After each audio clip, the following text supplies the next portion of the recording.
The question is, Manish is a re-owned businessman involved in export business of leather goods.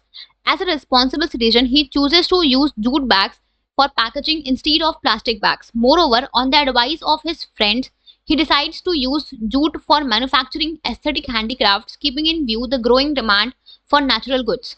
In order to implement his plan, after conducting a feasibility study, he decides to set up a separate manufacturing unit for producing varied jute products.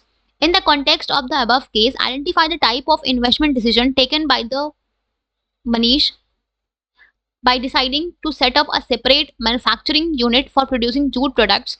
State any two factors that he is likely to consider while taking this decisions. यहाँ पे इसको S कर दो आप मनीष, ठीक है।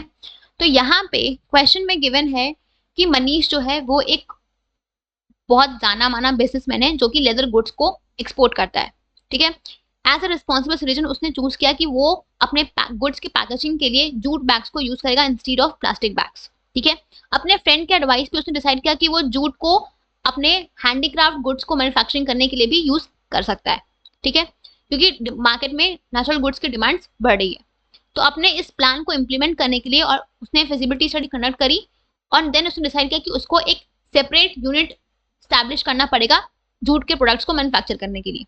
तो यहाँ पे आपको बताना है कि मनीष ने जो डिसीजन लिया है वो किस टाइप का इन्वेस्टमेंट डिसीजन है और कोई भी दो फैक्टर्स जो इस डिसीजन को लेते टाइम हमें कंसिडर करने होते हैं आपको वो बताने हैं, राइट। तो यहाँ पे मनीष ने डिसाइड किया कि वो एक सेपरेट मैन्युफैक्चरिंग यूनिट को खोलेगा, ठीक है।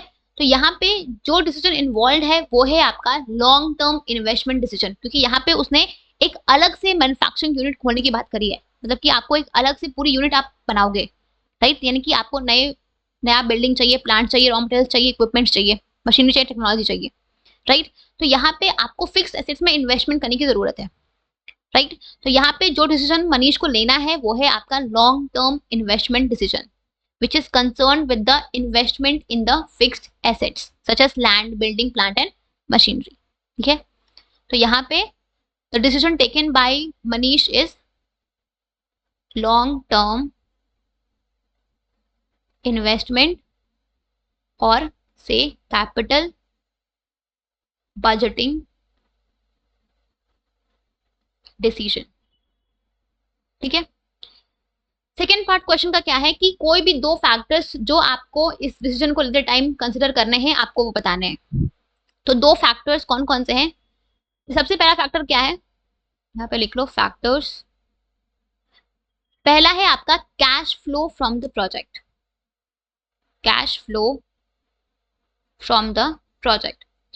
जब भी हम इन्वेस्टमेंट करते हैं, राइट, तो हमारा एक ह्यूज अमाउंट जो है उसका आउटफ्लो होता है in the form of cash, right.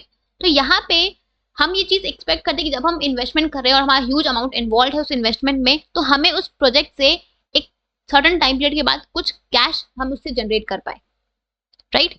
तो यहाँ पे जब भी आप इन्वेस्टमेंट करते हो तो आपको देखना कि आप किस प्रोजेक्ट से कैश को जनरेट कर सकते हो ओवर पीरियड ऑफ टाइम, ठीक है।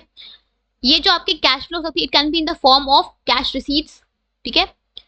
तो बेसिकली जब भी हम कोई कैपिटल बजटिंग डिसीजन को लेते हैं तो हमें प्रोजेक्ट से कितना कैश फ्लो हो सकता है, हमें इस फैक्टर को भी कंसिडर करना होता है कि हम उस प्रोजेक्ट से कितना कैश फ्लो जनरेट कर सकते हैं, ठीक है। कितना कैश रिसीव होगा, कितना कैश का पेमेंट जाएगा, हमें इस चीज को एनालाइज करना होता है before making any capital budgeting decision, ठीक है।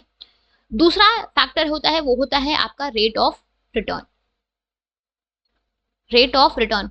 सी, जब भी फर्म को इन्वेस्टमेंट करना चाहिए तो उस टाइम पे उसको उस जो भी अलग अलग ऑप्शंस अवेलेबल है इन्वेस्टमेंट के लिए, उन ऑप्शंस में से हर ऑप्शन में जो भी रेट ऑफ एक्सपेक्टेड रिटर्न्स है, जो भी रिस्क एसोसिएटेड है, उसको कंपेयर करना चाहिए।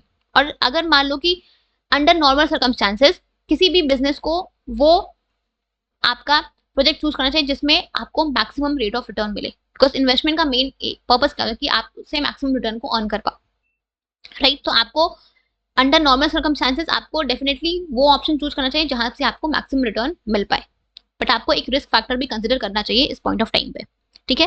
तो ये ऐसे दो फैक्टर्स हैं जो आपको कंसिडर करने चाहिए जब भी आप कोई कैपिटल बजटिंग डिसीजन लेते हो, तो एक कैश फ्लो, दूसरा आपका रेट ऑफ रिटर्न, ठीक है। तो this is how you have to explain the answer. ठीक है, इन दोनों पॉइंट्स को आपको एक्सप्लेन करना है। क्लियर?